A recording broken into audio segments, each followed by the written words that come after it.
specifically do you like about the way you guys have played the last 2 months? One, we've been playing extremely hard, even through mistakes, just trying to figure it out offensively and defensively.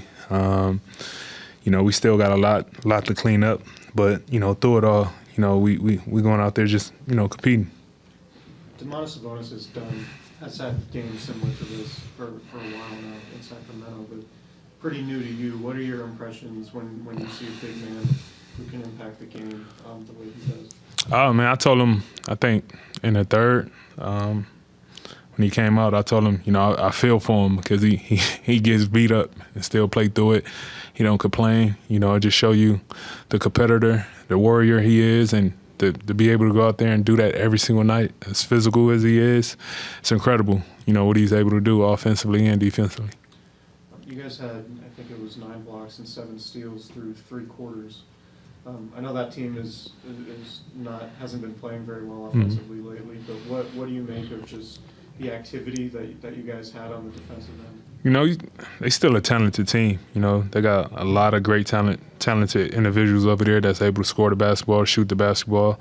And they still, NBA players at the end of the day. You can't always look at their record, but for us, for the most part, just staying together, playing together, helping out one another, trying to make it difficult as possible on the other team, and that's what we did. What do you make of Luke Locks as a defensive coordinator, and has the message sort of been, or have you guys been improving on the defensive end? Oh, for sure. It's been a constant thing every single day in and day out. If it's film, if it's practice, before a game, the attention and detail that he expressed, is really helpful for us, and it's been like that since day one of training camp. And, he holds us all accountable and make sure we hold each other accountable as well. Keon was the defensive player of the game tonight for you guys. Have you gone against him in training camp, and what type of problems does he pose an offensive ball handler? His activity. He's great at ball hunting. Anticipation defensively is out through the roof. The awareness, and when you got a player like that, it's scary. And you see it. He just know where to be, when to be there. Got great hands, great anticipation. So, a guy like that, building on that, the more his confidence come, the better defensive player he's going to continue to become and make us better. I tell you what, obviously Utah's banged up, and you don't wish that upon anybody. But our guys still came in here on a back-to-back and figured out how to get a win. I thought, I told our group this, I thought if we played just simple, solid basketball throughout the course of 48 minutes, we might have had an easier time with the game. But we had a lot of moments where, offensively we tried to make the home run play with the pass. Defensively, we tried to make the home run play with the gamble. And when we get, because we're going to get there, when we get to a point where we can be solid for closer to 48 minutes than not, we'll take off. A lot of good performances. We had 9 offensive rebounds, which is more than the 5 I think that we've been averaging, and we scored 24 second chance points. I don't know how that happened, but we'll take it. That's the art of crashing. Good things can happen.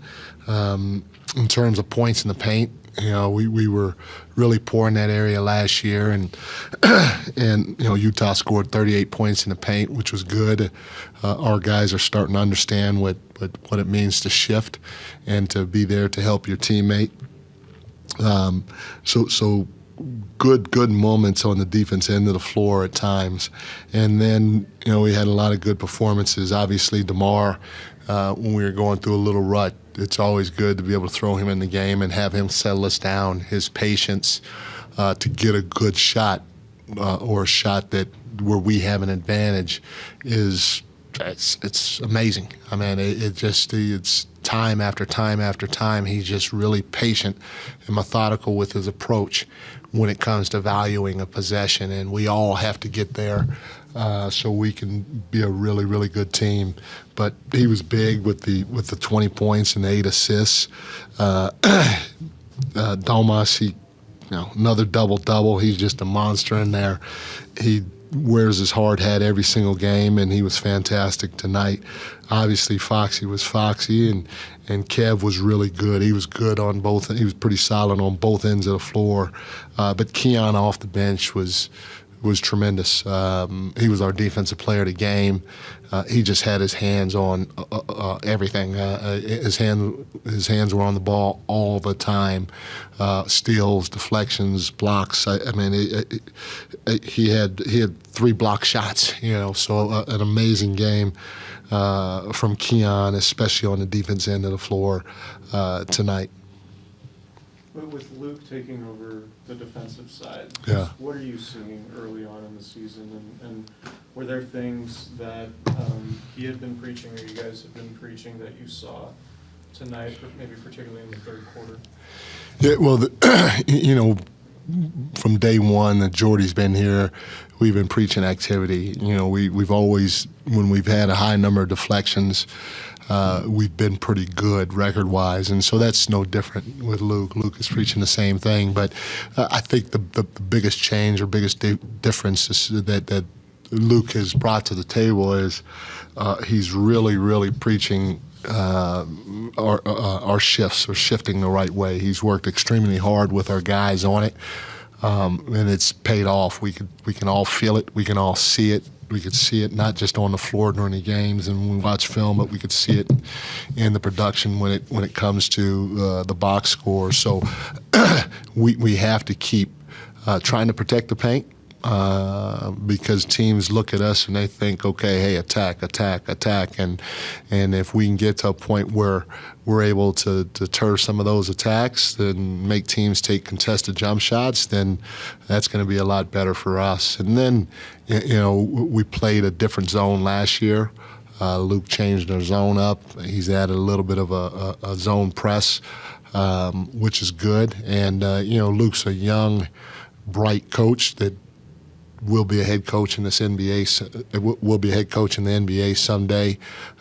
He's an out-of-the-box thinker, so he's got a lot of crazy ideas that make my hair stand up if I had any. But he's done a heck of a job so far in a short amount of time that he's been defense coordinator. And how do you think Keon has responded to? I don't know. Was he in a funk in the preseason or training camp? It seems like tonight was a particularly good performance from him. How do you think his last few weeks have been leading up to the start of the season? No, been good. We were all in a little bit of a funk kind of preseason time, and like I said, I'll take most of the blame for it because I put those guys in a box, and it was hard. And they were in a box because I needed to see what we had, and I needed to fill some things out and go through my process of trying to get us right. And we still have a ways to go. This is not where the neat part about this is, we figured out how to win our last 2. But I still think our ceiling is high. We still have a lot of room to grow on both sides of the floor. And so having said that, we were all out of sorts come the preseason. Keon had a couple of good games, in the preseason, especially defensively. He did some nice things on the ball.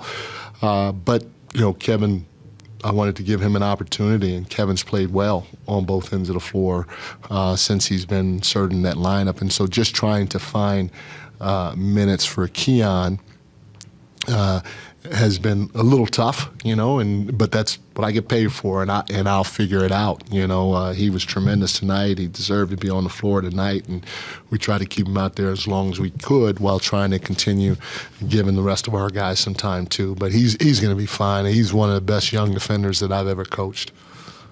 Mike, offensively, it seems like guys are doing what they do.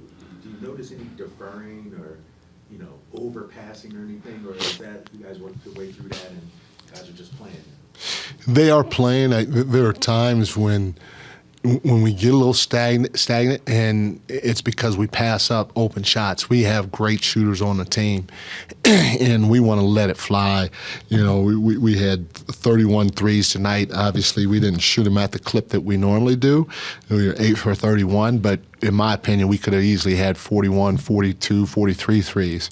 But we held on to the ball at times, and we ended up getting taking a tougher shot and or getting a turnover because we did. So that would be the only thing. That would be the main thing is, hey, if we're open, if you're open, let it fly, and then be solid with our passes. When we got the lead or when we had a chance to blow it open a couple of times, some of our passes weren't good, and it wasn't because of what Utah was doing. It was because we were trying to make the home run pass and threading the needle or something like that. And, it's a process, and we'll all grow from it and learn from it, and hopefully we'll be better going forward. Mike, real quick on DeMar, he's been around forever. This is a future Hall of Famer. Just, from a locker room standpoint, a teaching standpoint, coaching standpoint, you just described what you've seen from him over this last month or since he's been here? First of all, he brings a tremendous presence to the team, whether it's on the floor playing, in practice, on the bus, in the locker room, post-game, pre-game, halftime. He just never seems out of sorts. And it's great for our guys because at times we can get a little emotional, and sometimes you got to sit back and take a deep breath and think about what just happened and how you can correct it without getting too emotional. And so having a guy like DeMar with that type of demeanor and presence, it rubs off on everybody else, so it helps the locker room as a whole. And then, he's coachable. If I tell him, hey, DeMar, you got to do this, it's yeah. Okay, yeah. And again, if he's doing it that way, and the rest of the guys will. Now, we got that a lot from our guys anyway, but it's good to have a Hall of Famer, like you said, come in and who's had deep playoff runs and be open to being coached and trying to play the right way. So again, it's great to have him.